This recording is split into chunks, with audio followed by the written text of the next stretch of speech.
Today on an all-new Dr. Phil. My daughter Kendall is beyond untrustworthy. She lies all the time about anything and everything. They claim their daughter Go away before I lose my marbles. is ruining their lives with accusations. She said you threw her against the wall and choked her, did you? No. And lies. She just kept repeating, I can't go back to Dad's house after everything that has happened. And I was like, what do you mean? What has happened? I'm under another CPS investigation for allegedly molesting my daughter. Completely false. Everyone thinks I'm lying. Today's going to be a changing day in your life. You've never had anybody working harder to bring you to the threshold of change than right now. How are you? Nice to Dr. meet Phil, you. how you doing? Brent, nice to meet you. Hi, nice to meet you. How are you? Good, thank you. Listen, I wanted to just talk to you guys for a few seconds before we get out there because I'm concerned about the history here between you guys that predicts what might be a problem once we get out there. Now, you guys have been at odds for a long time. You say you're doing better now in terms of co-parenting, Absolutely. right? Right. But we got the tail wagging the dog here, okay? I mean, Kendall had a divide and conquer strategy that's worked very well, right? You're going to have to really stand your ground here because she has weaponized her lies. Do you actually think he's molested your daughter? No. But as a mom, you want to be the advocate for your child. But given her history, you just can't believe anything she says. I'm going to try to get her to recognize that she thinks there's power in accusation, but there's actually paralysis in accusation unless you keep putting buts in your sentences. Okay. No, I don't believe her, but... No, I don't think you did, but... Right. But you got to decide. Either she's lying or she's not. And there are so many inconsistencies throughout here. If she's telling the truth, she's schizophrenic. Because she doesn't know her story changes from one time to the next. Even her sister will tell you that. Right. All right, now, before I walk out to the stage with Brent and Jill, let's hear what they went through during their divorce. Take a look at this. My life with Brent was really bad. Brent was angry, uptight, a yeller, very strict with the kids. Being married to Jill, it was just not a happy environment. I can take a lot, but there was several incidents of infidelity. At one point, I had to hire a private investigator because she would take off and disappear overnight. I ended up catching her red-handed. Jill even cheated on me with her current husband. During the divorce, Brent was obsessed. He wanted to know who I was with, who I was dating, who was at my house. He got a key, not authorized by me, and would come in my house when I wasn't home. My ex-husband, Brent, would tell Kendall things that a parent should never tell their children. Kendall would say things to me like, you spent all the money and you cheated on Dad. That's why you got divorced. Her mom, Jill, had stated things to her that I'm not a good person, I'm abusive. Made me feel like a horrible mom. And angry because it's just not the case. Brent wanted to alienate me as a parent. She'd come home from weekends at her dad's. She would reply with, what happens at Dad's house is none of your business. The past few years, she's using drugs, she's hanging out in the wrong groups, she's flunking out of school. She is defiant, lots of attitude. My 14-year-old daughter has turned everyone's life upside down. My daughter has accused me and other family members of beating her.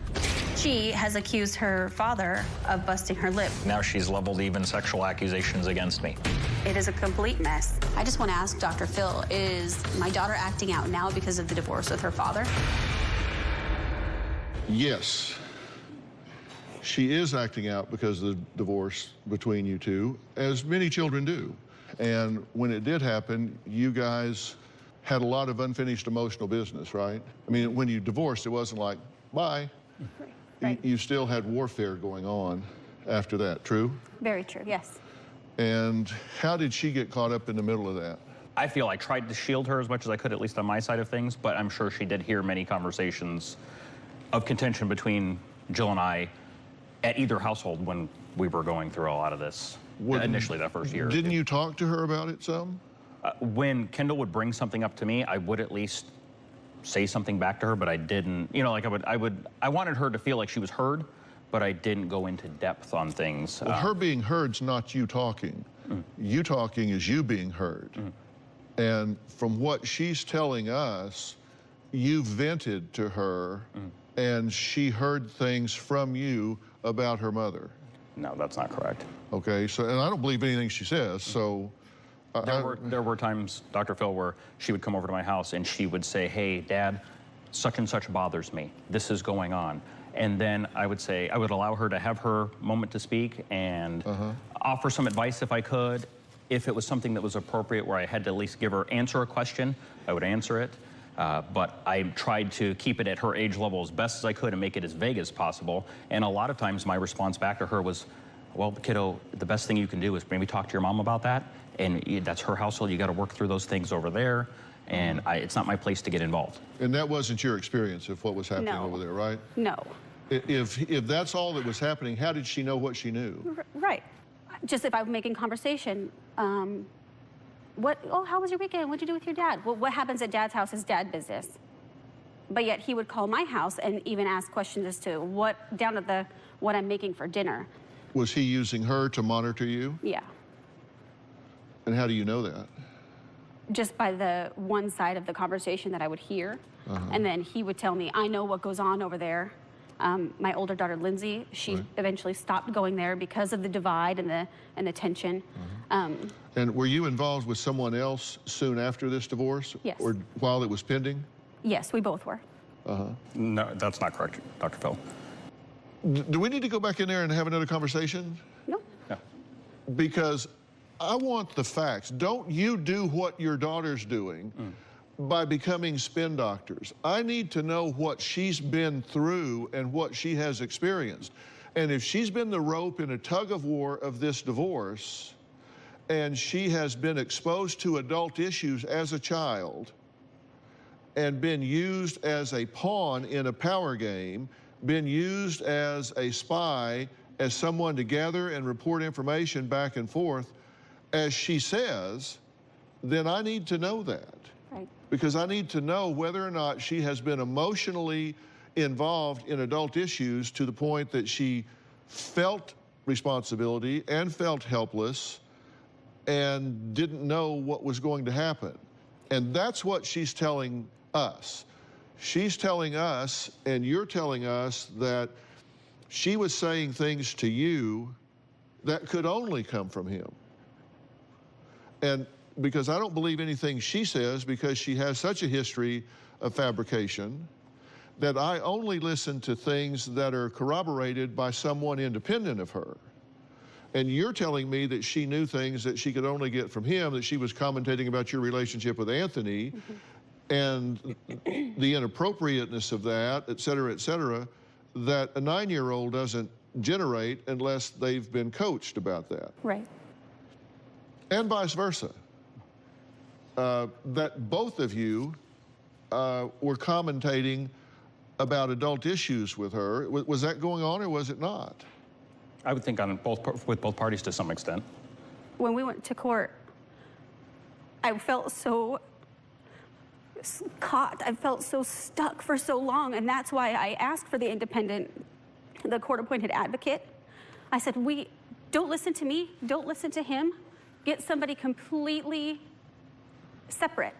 And even that person said that he and his wife engaged in alienating behaviors for me. Like, she's my child. I'll do anything for her. And all I want to do is be her mom and be the best mom I can be. That's what it's been from day one.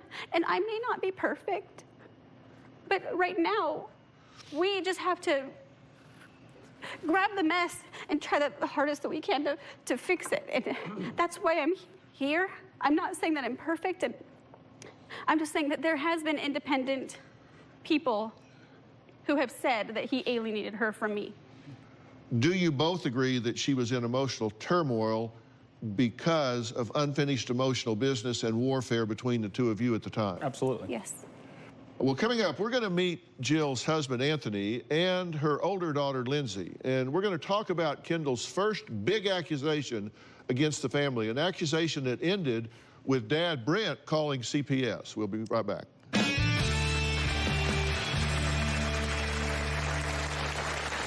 Kendall told Brent, I punched her in the face. My sister told her dad that I'd choked her. And that I threatened to her up. We all got together to sit down and discuss what had taken place. Anthony slammed his hands down on the table and started screaming at my dad. My wife was smart enough to shake me out of it. We called the police. Wednesday. They were top of the charts in the 90s. But now, He'd show up to a show wasted. I'm an alcoholic. Color Me Bad's lead singer Brian grabbed me and just threw me. has hit bottom of the bottle. You attacked your bandmate Mark, He shoves me to the ground. He goes to TMZ and calls me a monster. so you're the victim in this. This guy, he will manipulate you in a heartbeat. That's Wednesday. Then on Thursday, their father was killed robbing a bank. I miss my dad. And I don't need this on top of it. Yes, her dad did something horrendous. That doesn't mean destroy everybody around you. That's Thursday. Since my divorce with Jill, I've remarried. My ex-wife, Jill, has remarried to a guy named Anthony. My ex-husband, Brent, has a problem with black people and with cops. And my husband is both. He has called me a fat loving. I have found questionable things about his character without getting to know him, but seeing his actions. He was the head of internal affairs for his police department, where my now ex-wife worked, and he was courting her while I was still married to her. I do think Brent's a bully. He's met his match, or at least he found someone who's not afraid of him. Well, Jill and her ex-husband Brent say their 14-year-old daughter Kendall failed out of school, smokes marijuana, and has falsely accused family members of abuse. Now, Jill's current husband Anthony and daughter Lindsay say Kendall is a troublemaker, and she plays fast and loose with the truth. Now, Kendall's first accusation against the family, well, it was that she was beaten. Here are their various versions of that event. 2.5 years ago, we were all planning on going to a basketball game together. Kendall and I got into a fight. Kendall was screaming at me, and she wouldn't let me out of my room. So I just pushed her to the side. I told Kendall she needed to do her chores before we went to the game. I had a very short amount of time to complete all of it. My mom wanted me to bleach the baseboards, fold a bunch of towels, clean the bathroom. Oh, and she told me to do the cat box. She was being defiant. It was like that. Like, get out of the truck, come on. She was beating me with the closed side of her fist on my shoulder and on the side of my leg. And then we got in the car and we're driving to the game. Kendall started yelling at her mother at the top of her lungs. I immediately pulled the truck over, hit the brakes, and I told Kendall that if you ever speak to your mother again that way or any other adult, I'll personally spank your ass myself. Anthony started screaming at me, saying, I'm gonna beat the out of you. A few days later, a bomb dropped. My sister told her dad that I'd choked her. She told Brent.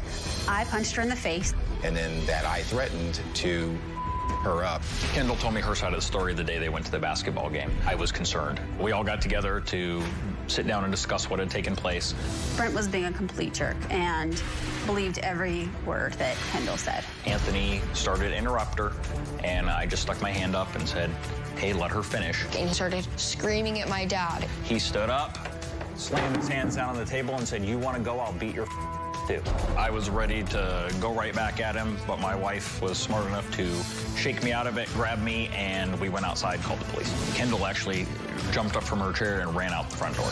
I did have orders of protection placed against her half-sister Lindsay and her stepdad Anthony. I was infuriated. Kendall had told the police that I choked her and held her up against a wall. That never happened, and in my eyes, Kendall's a pathological liar. Well, thank both of you for being here. I appreciate it. And I think that this has gotten really dangerous with this child making accusations that could have profound effects on a lot of adults here. You know, we're in an era of guilt by accusation. You know, we always have heard about guilt by association. You know, you roll with pigs, you're going to get muddy. We've known that for a long time, but we're kind of in a jump to conclusion guilt by accusation situation now. And she has actually, what I referred to earlier, is weaponized her lies. She knows what to say to get courts involved, police involved, restraining orders involved, and that sort of thing. And I don't want that to happen, and I want to give her some relief in the situation as well. And she's accused you, Anthony, of threatening her and making terroristic threats and going to blank her up and that sort of thing. Nobody else reports that, but she reports that. Yes, sir. And that did not happen. No, sir. And nobody else says that happened, only she says that happened. And at the time, you said you didn't know what to believe, right? Correct. At that point, she hadn't done anything like this, so I took her at her word. She was 10 years old, 11 years old, and she hadn't given me any reason to not believe her. Then, of course, when things kind of went south, when we all had a meeting, too, that lended some credibility to her statement. So the first time I did take her at her word. Since then, I've come to realize that not everything, and mostly... Yeah, when it was your turn in the barrel, then all of a sudden then you I thought, realized, hey, this seems to be establishing a pattern, so... Yeah, as soon as you're in the crosshairs, then you go, well, maybe she's not so honest here. She said you choked her. Yeah. Threw her against the wall and choked her. Did you? No, it never happened, and that she lied about it.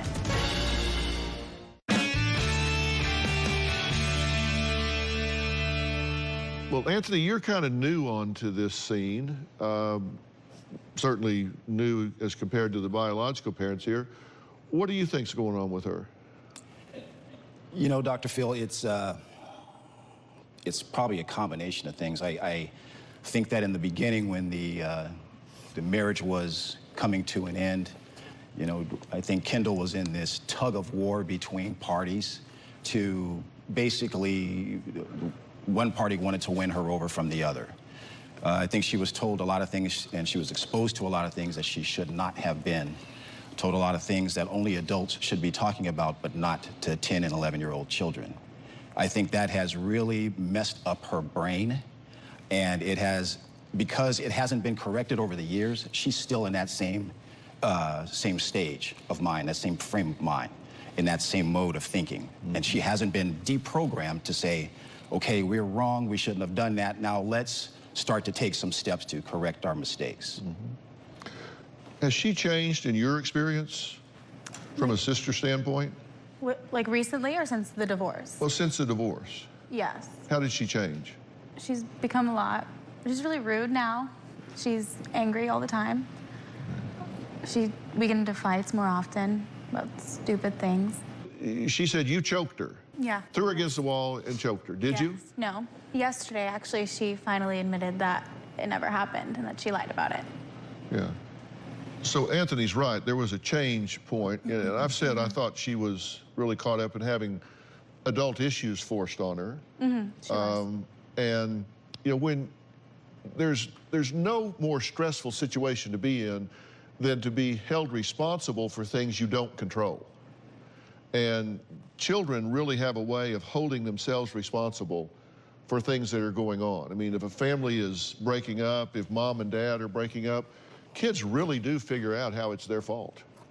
I mean, they'll go back in their room and say, well, if I was a better kid, maybe they wouldn't be fighting. If I was, you know, less trouble, if I maybe did better in school, or if I didn't make so much noise or create so much havoc, maybe they would not be at each other. They figure out how it's their fault, and then when it does fall apart, they blame themselves.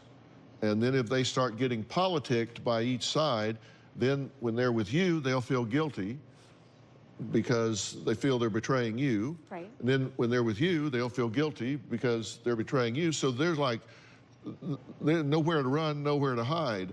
And when you're 9 years old, emotionally, you're not very evolved. And what I'm seeing in her now is an emotional age of about 9 years old.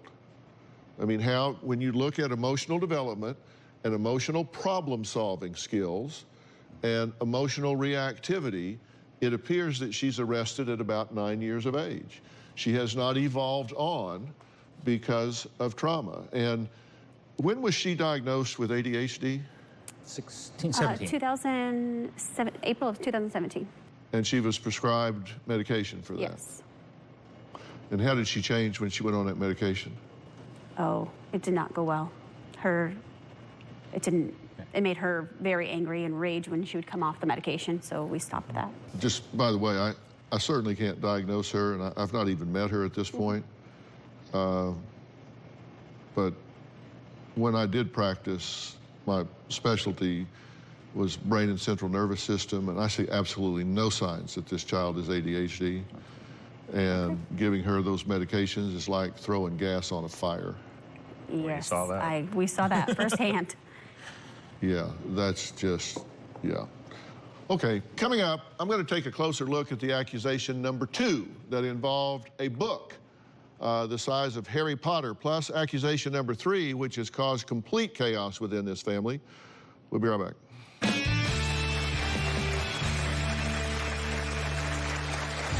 Jill and I decided to send Kendall to go live with some relatives for the remainder of the school year. My relatives called and wanted to send Kendall back home. Then the next bomb dropped.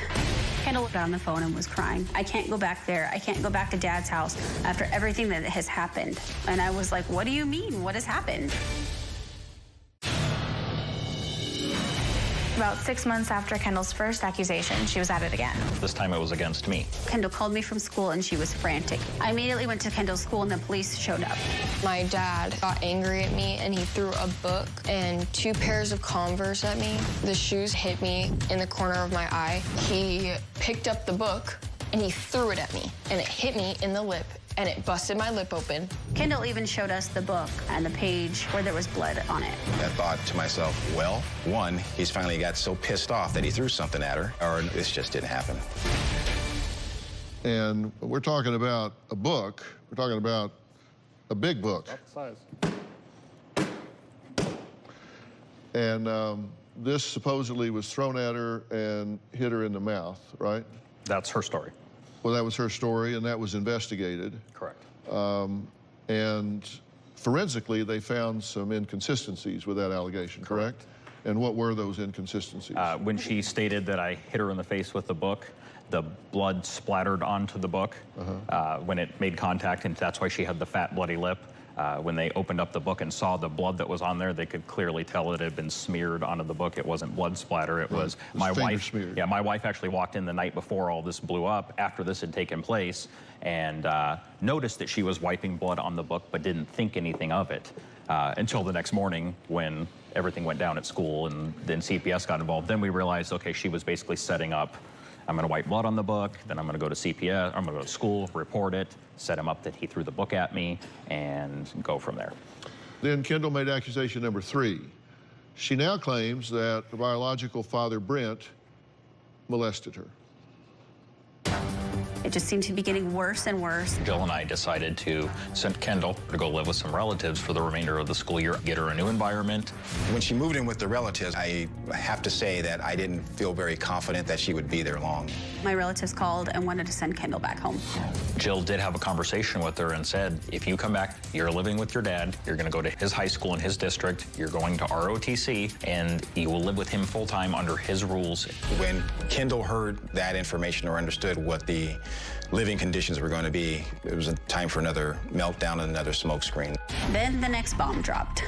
Kendall got on the phone and was crying. She just kept repeating, I can't go back there. I can't go back to Dad's house after everything that has happened. And I was like, what do you mean? What has happened? Kendall said that her father would rub up against her when they were walking through a doorway or look at her while she was in the shower.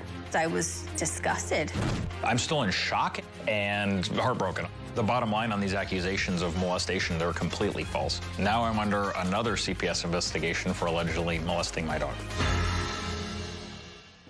Now, Brent, I've always said that the most dangerous lie is the one that has a kernel of truth.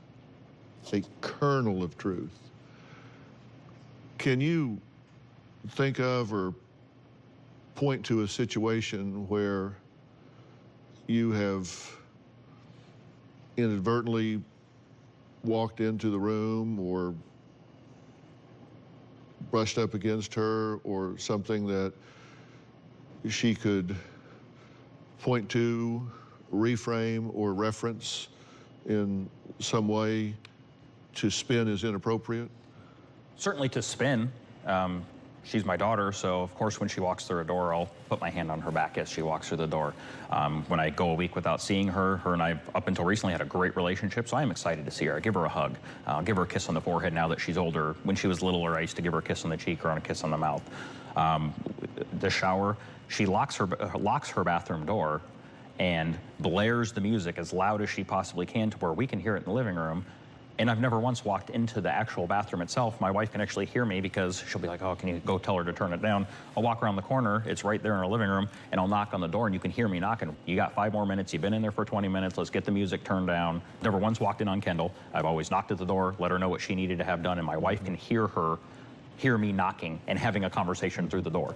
I give Kendall her space in her bedroom. Obviously, it's my bedroom. I own the house. So if I need to come in, but I always knock first. Hey, are you You know, especially if she just got out of a shower or I think she's changing. I always knock first, but I give her that space, especially now that she's older, to refrain from doing anything that would be age inappropriate. Like I said, when she was 5, I would kiss her on the mouth or I'd kiss her on the cheek. We don't do that anymore at 14. I'll give her a kiss on the forehead, I give her a hug. So I mean, anything I've done, I'm sure she could twist, but I feel everything's been very age appropriate to still show affection as a father, but not cross a line.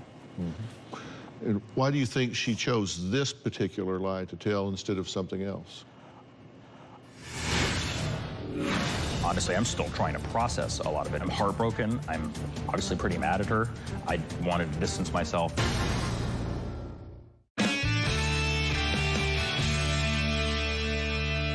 Kendall claims that her biological father, Brent, molested her. Why do you think she chose this particular lie to tell instead of something else? The only thing I can think of is she's realized that the physical abuse ones get unfounded, so it's time to up her game. I mean, that's the only thing I can think of is she's done 2 physical abuse claims, 3 if you count when she was in California. You know, like, oh, I don't feel safe here. I think she just kind of realized, well, that jig is up. Everybody's figured that out, so I've got to up my game now to something more drastic. 3 different claims at 3 different households for physical abuse, so now it just seems like it's the next course of... And did you talk to her about this when she made this allegation? I have not. Haven't had a word of conversation? I have not talked to her since the day she called me. Honestly, I'm still trying to process a lot of it. It's been about a month. I never thought I would even have to be in the situation to have to defend or just defend anything like that as far as allegations go. I'm heartbroken. I'm obviously pretty mad at her. And I'm honestly still in shock. Some days I still wake up and I'm think, wow, I've told my wife, wow, I can't even believe that I'm in this environment, that this is happening. So until this has been cleared and we've gone through the channels with CPS and hopefully getting help from you, Dr. Phil, I wanted to distance myself and not agitate the situation, not get involved, not create any more environment that she could level any more accusations against me. So my communication's been strictly with her since then. Mm-hmm. And this supposedly started when? The story was what, 5th grade? 4th grade? The first time she mentioned it, it sounded like it was just like November, December. But then when she mentioned it again, she said 5th grade. But when she makes things up, it's usually age 5 or 5th grade or has something to do with 5. So that's kind of when I was like, ding, like this didn't happen. And well, here's what she said about it. The sexual abuse happened when I was 9 or 10, and it was just inappropriate touching and not like rape. My door was taken off, and my dad would come in daily when I was changing. It happened several times over the course of a few years. I have photos to send regarding the abuse. I'll explain them later. Well, she never sent the photos, and later she said she must have deleted them. CPS came to my relative's house in California. They asked me basic questions. I answered the questions. And then I went into detail about my dad, and the CPS workers thanked me for my time and told them I had to go because I had a nail appointment that day at 4:30, and I could not miss it. Okay, so she says this started happening when she was 9, but Lindsay, she's told you that she says it actually started happening in early when? 18, 19? Mm-hmm. She said it happened like right before she left. That's when it started happening. Not in 5th grade. No. She says that she's saying here to us that it happened in the started happening in the 5th grade and went for 4 years. And so she first claimed it began at the age of 9, later said it began before leaving for California. Then she says, actually it was early 2019, and she mistakenly thought Brent was put in prison. I haven't even seen her in 2019 because she's been in California. Oh, one time that one weekend. That's right, the one weekend in February. Which my wife was there the entire time, so. And You thought it was odd that she was upset that he was in prison? Yes, I did. Because? If he actually did it, why would she be so upset? In my head, if someone did that to me, I would want them to be put in prison. I would want them to like sit and ponder what they did. Yeah. I just don't understand why she would be so upset and crying and frantic when she found out, or when she thought he was in prison. If he did it to her, it just didn't make any sense to me. Mm-hmm. Well, she says it happened daily. Then she says it happened a few times throughout the years. Then she said that you touched her back in the shower. In the shower. Maybe when she was 3. I was giving her a bath. Then she says it started in 2019. And you were bothered by these inconsistencies with her telling you this story. Yes, I was. Did you tell her it was okay to smoke marijuana? No. You have told me, look, kids are going to be kids, they're going to drink, they're going to do drugs. I just don't want it in my house, and I don't want her doing the hard stuff.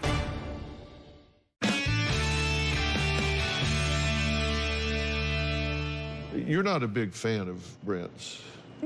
No, not really. I mean, just to be honest. To be honest, no.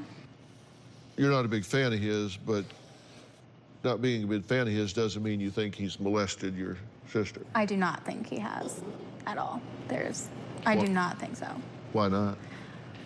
There have been so many inconsistencies in all of her stories, and she made those false allegations against me a few years back.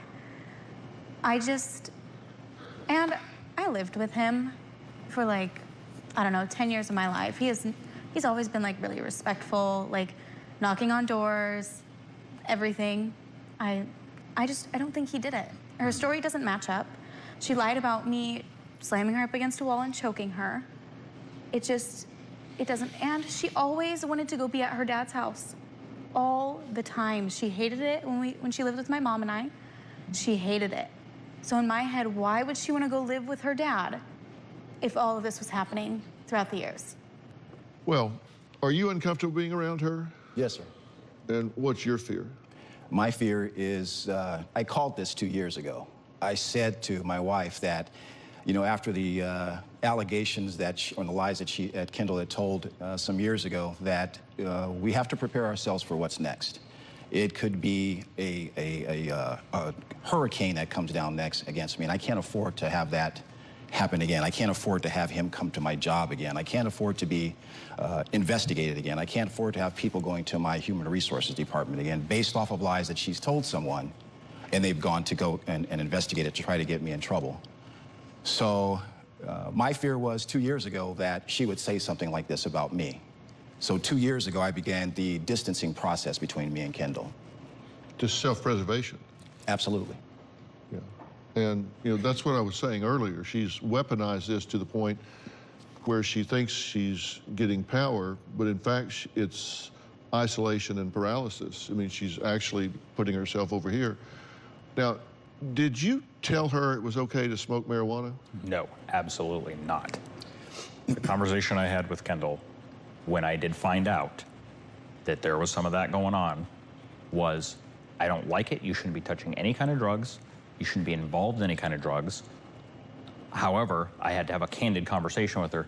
Look, Kendall, I can't control what you do at school. You're at that age now that if you're going to sneak into the bathroom, you're going to sneak in the bathroom and you're going to do your drugs. But these are the repercussions of doing those type of things. And they will never come into my house. If I find them, they go in the trash can, period, end of story. And if you get involved in drugs, here's what your path in life is going to be. Trying to have one of those, look, I know I can't be with her 8 hours a day in school. If she's going to sneak off with her friends, she's going to do it as much as I don't like it. But I wanted to at least prepare her that these are the repercussions when you get into drugs.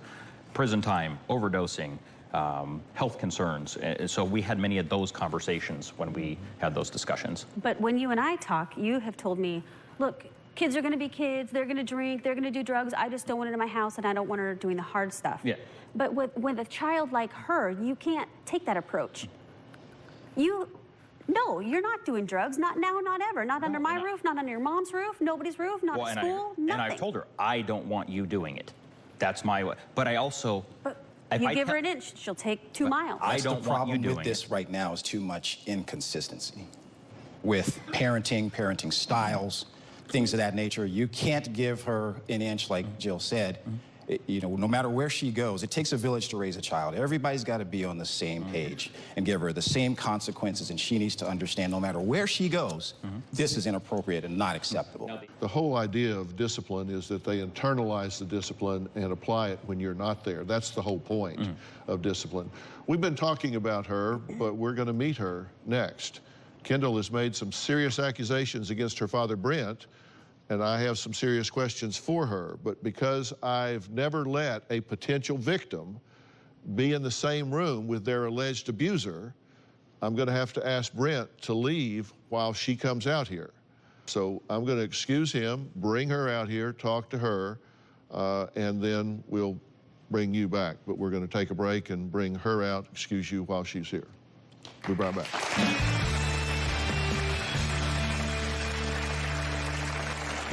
What's important is that everyone knows the truth.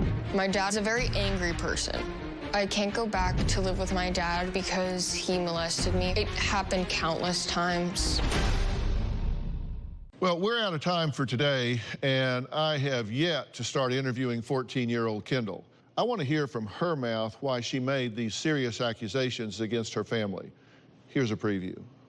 Tomorrow on an all-new Dr. Phil. My daughter is beyond untrustworthy. Kendall has accused her family of abuse, all of them. My dad, he was touching me. Completely false. Your mother beat you. Yes. I did not beat her. Everybody just thinks I'm lying. Does it strike you odd that everyone you know is abusing you? I'm begging this man to help. I'm fine. There's nothing fine about this whole situation. That's tomorrow. You don't want to miss this, and I must say that Kendall has legitimate complaints because she has been caught up in the nasty crossfire and power struggle of a divorce. However, we have to deal with the reality that her lies are dangerous because these adults, well, they're just frankly no longer willing to take the risk of subjecting themselves to her toxic allegations. You can find me on Facebook, Twitter, Instagram, and at drphil.com. And if you're a fan of podcasts, subscribe to mine called Fill in the Blanks. I also have a new podcast series, Analysis of Murder by Dr. Phil. We'll see you next time.